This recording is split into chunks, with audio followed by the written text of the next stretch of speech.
All right, we're convening back to the Committee on Environment, Natural Resource, Climate, and Energy conference. So thank you everybody for coming back. And I also want to thank the members, those who are conferee and those who are members of the Senate and the House for come up, for spend length of time negotiating and come up with a strong agreement. So I want to thank Senator France and Senator Morrison, as well as Senator Baker-Fenn, Representative Baker-Fenn of the House for the CWD. So on our agenda, we'll be hearing CWD, PFAS, and small business offer. And so I want to see if the House have any motion on that front. But I want to thank in advance those who have been working very hard on this provision. Thank you, Mr. Chair. I would move the A70 document that says House Research dated 5/4/23 at 5:11 p.m. This is the Comprehensive Chronic Waste and Disease Agreement, and I believe Ms. Taylor is going to read this. Mr. Chair and members, I'm going to walk through the A70 amendment. The first page includes the riders, and these were just adjusted to reflect some changes that were made to the language. The section 1 on the policy front, on the bottom of page 2, is the House language with some additional changes. There's language adding, allowing the owner of an escaped cervid to retain ownership if it's been escaped for less than 72 hours. There, on the bottom of page 3 is the fencing provision. This is the Senate language with some additional language clarifying that the fencing needs to be adequate to prevent physical contact or escape. Section 3 on page 4 is the House language. It has been narrowed so that transfers would only be allowed to the immediate family members. Section 4 is the House language with just some small technical change to remove reference to the double fencing, which has been excluded from this agreement. And the difference between the House and Senate had just been technical in the beginning. Moving to page 6, section 5, this is the Senate's language that had some additional language stating that the liability was for the herd only when the herd owner knew or reasonably should have known that the animals were infected. Section 6 is the importation section. This is a modified version that reflects some discussions with the agency. The importation will be restricted to live animals from a state or province where CWD has been detected in the farmed or wild population in the last 5 years, unless the animal has been tested using a validated live animal test and does not have CWD. The zoo exemptions from the House side have been included with this. And then on the top of page 7, section 7, this is the Senate language with a modification to require an interagency agreement to establish roles and responsibilities. Section 8 from the House has been modified. This, instead of putting in a statutory appropriation, this would require a report by the Commissioner of Ag in consultation with DNR and the Board of Animal Health on any money that they had received for purposes of chronic wasting disease. Section 9 and 10 were same on both sides and have been included. Section 11 was the live animal testing requirement. It has been changed. It's no longer an annual requirement, and it would be, as the Senate had it once there was an approved test. It's also been changed, so it's no longer referencing RT-Quick. It would be a non-invasive live animal test. And then section 12 is the transfer of white-tailed deer authority. This was in both bodies, but now it would take effect July 1st, 2023. The revisor instruction is the same as, and then Section 14 is the repeal of the concurrent authority, and that would be effective July 1st, 2023.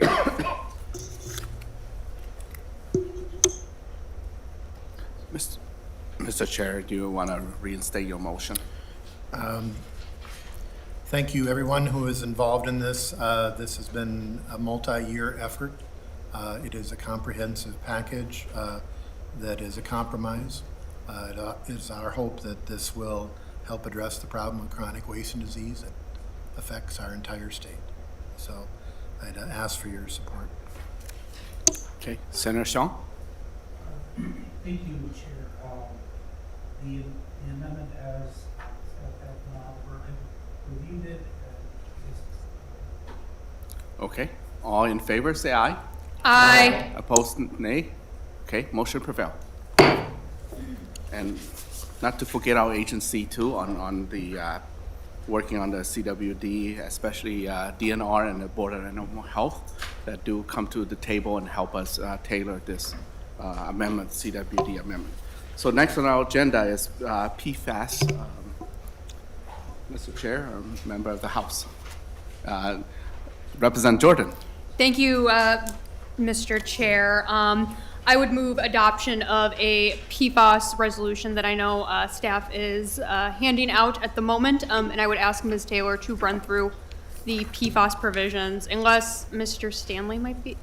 I would move that I would ask either nonpartisan staff from the House or Senate to run through the PFAS offer, whoever feels they are most ready to do so. Mr. Chair, members, after many careful hours of negotiation, we've decided that I will walk through the agreement. So the first item on the agreement is the A68 amendment, which should be being passed around. This is a revised version of the main PFAS statutory change that was in both bills. There were some slight differences between the two. The version you see in front of you is the Senate language with a couple of exceptions that I'll mention right now.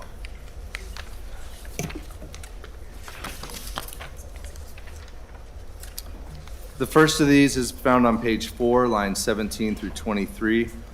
The language in both bills requires that certain information be submitted to the PCA when a product containing PFAS is sold or in the state.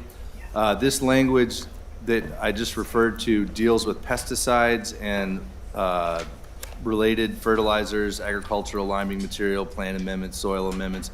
Those are already regulated under other statutory chapters, and there are filings required for those products. And so what this language does is say that the information about PFAS can be submitted with the filings under those other chapters.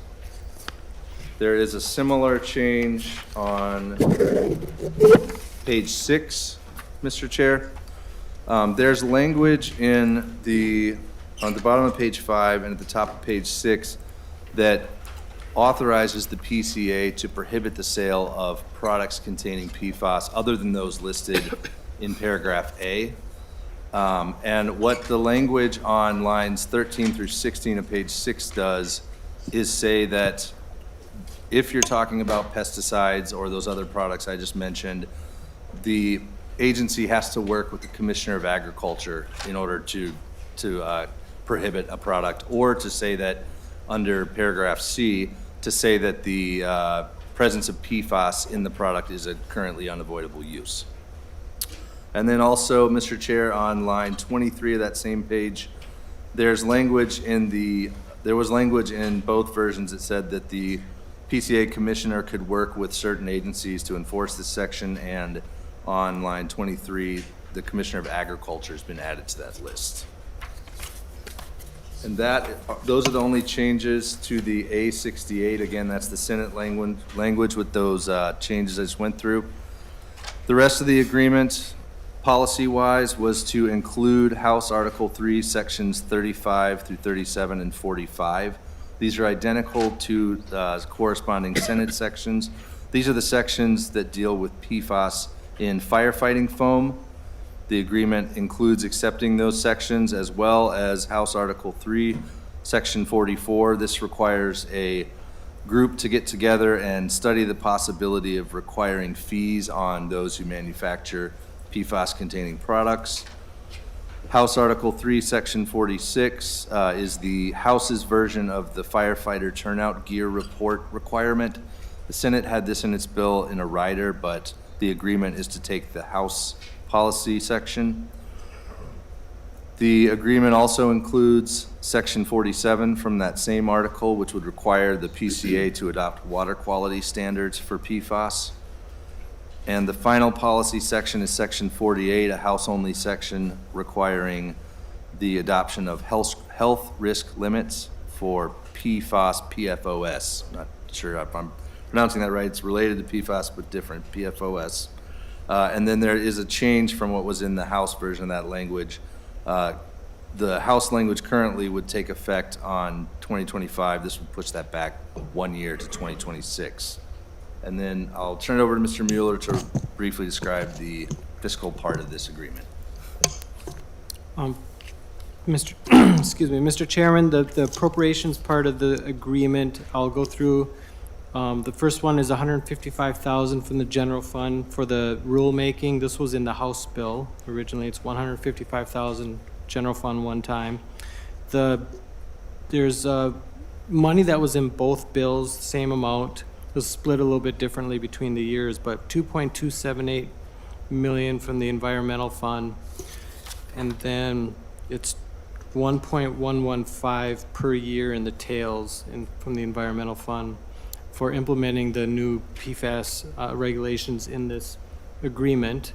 Again, that was in both bills, so it would include that. There was in the House side, there was a PFAS manufacturer fee report, $50,000 one time from the remediation fund. And then also from the House bill, $229,000 from the special revenue fund dealing with the firefighting foam. And I'll just note that this does not close out all the PFAS. There are some other PFAS grant programs that are still in the PCA's budget. This does not exclude still working on those, but this just applies to this agreement right here.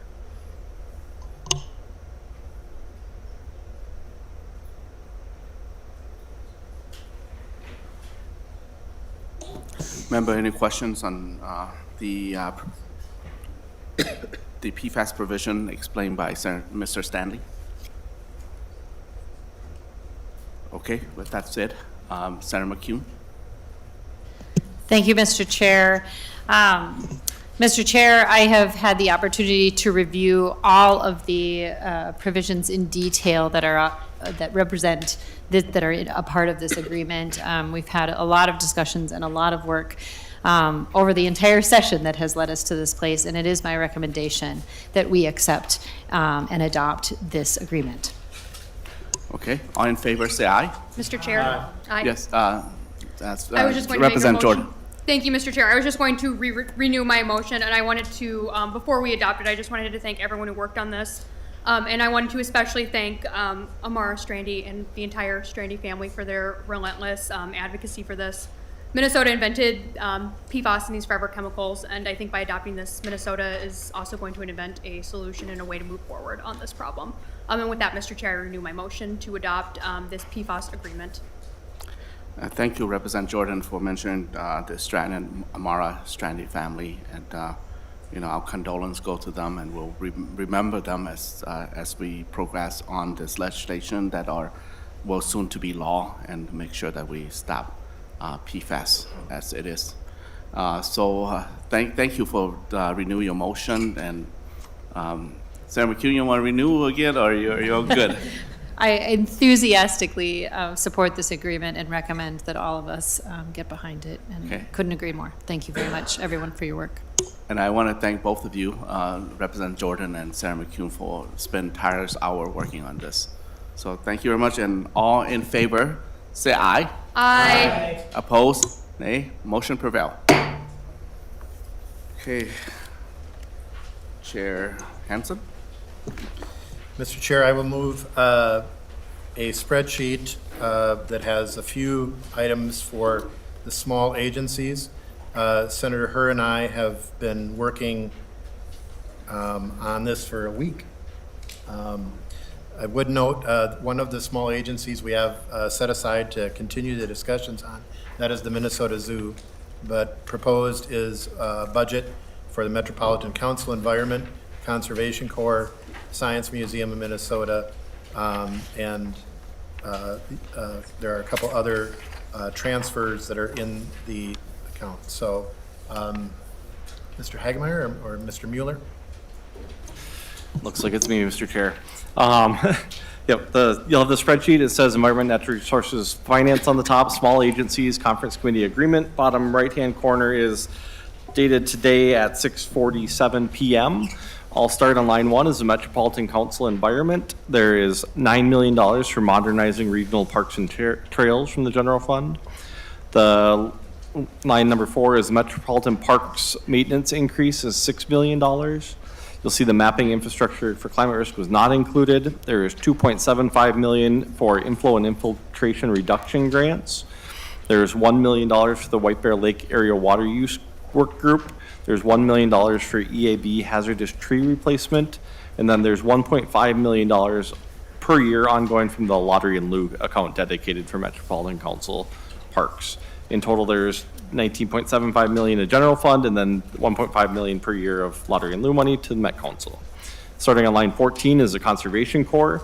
They'll receive an operational increase of $125,000 per year from the general fund.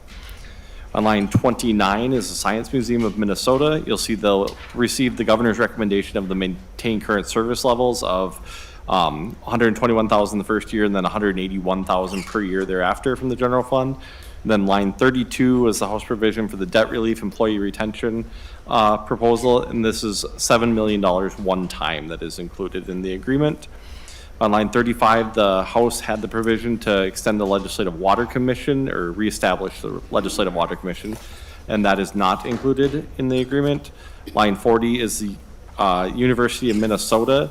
So this was where the House had proposals under the University of Minnesota and the Senate had them through the DNR. So the 50-year clean water plan is going to be at $200,000 through the DNR.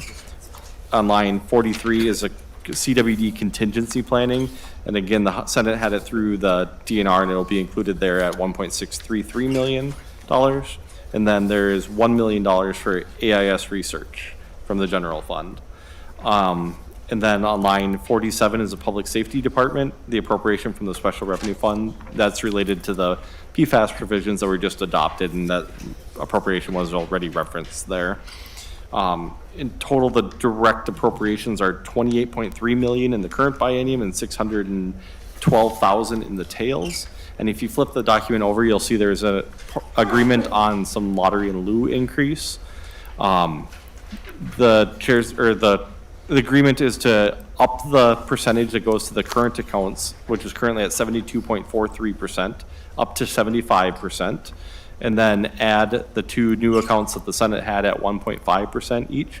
So in total, it'd be an additional $2.374 million from the general fund for the current accounts, an additional $1.386 for each of the new accounts. And then those continue on in the tails as well at $2.4 million for the current accounts and $1.4 million for the new accounts. And just to note on that, the chairs, that there could potentially be additional Lottery and Loo changes, but this is a minimum threshold that they're adopting at 75%. And that is all I have on the spreadsheet, Mr. Chair. Any question from Mr. Chair? And Mr. Chair, I believe you had suggested there was on the White Bear Lake provision to add an oral amendment for North Oaks to be included among the communities that would be included in that. Yes, Mr. Chair. I believe the rider for that doesn't currently include North Oaks, but if that's the motion, we can certainly include North Oaks as listed in the rider. If that would be incorporated in the motion. Thank you, Mr. Chair, for remembering that section. I appreciate the work that you and I put together, especially on this small agency budget, and then come to some compromise. And I'm also glad that we were able to include the Larry and Lou into this negotiation as well. And I know that the company we all associate to our members out there, and I want to acknowledge one of our members in the Senate who put lots of time with the Lottery Lou program, make sure that the lottery funding for Parks and Trail do include rural area of near his district, and also pretty much rural area and the underserved. So that is Senator Hawj, and so I want to acknowledge his hard work that he actually introduced to us a innovative plan so that money can go to the rural area and also engage the underserved in terms of Park and Trail. So, Mr. Chair. I believe Ms. Taylor needs to read the amendments that we had to adopt, or the language changes to make the spreadsheet work. So, Ms. Taylor. Mr. Chair, included within the agreement would be the adoption of the A69 amendment, which would replace the Science Museum rider, and that should all be in your packet, as well as adoption of the A71, which replaces the Met Council's inflow and infiltration rider. And then just to point out what the difference is in the lottery and lieu language that would appear on R127, this would be Senate Section 64. The 2 on line 128.10 would be changed to 1.5. This is the Greater Minnesota Regional Parks and Trails account. And then 1 on line 128.16 would also be changed to 1.5%, and that's the underserved communities account. And then as mentioned, the overall percentage on line 127.28 would be no less than 75%.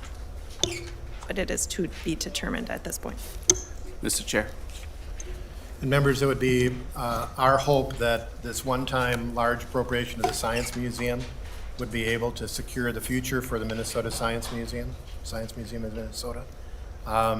We would hope that it can rehire the employees. That's part of those retained employees that were laid off, support employee contracts, and provide for outreach and diversity and inclusion training. The Science Museum is something that children all over Minnesota appreciate, and we want to make sure that it survives, and hopefully this one-time payment, I know we had asked for more, but it was something that was not included in the Senate provision, so that is support that we appreciate. We want to continue the discussion on the Minnesota Zoo, and that'll continue as this conference committee continues, as well as a discussion about lottery and lieu.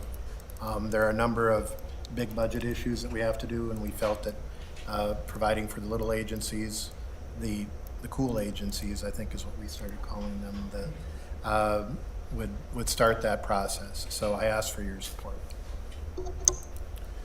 Thank you, Mr. Chair. After reviewing the agreement or the proposal here, the offer that we make together, I accept the offer, and so I ask members to support.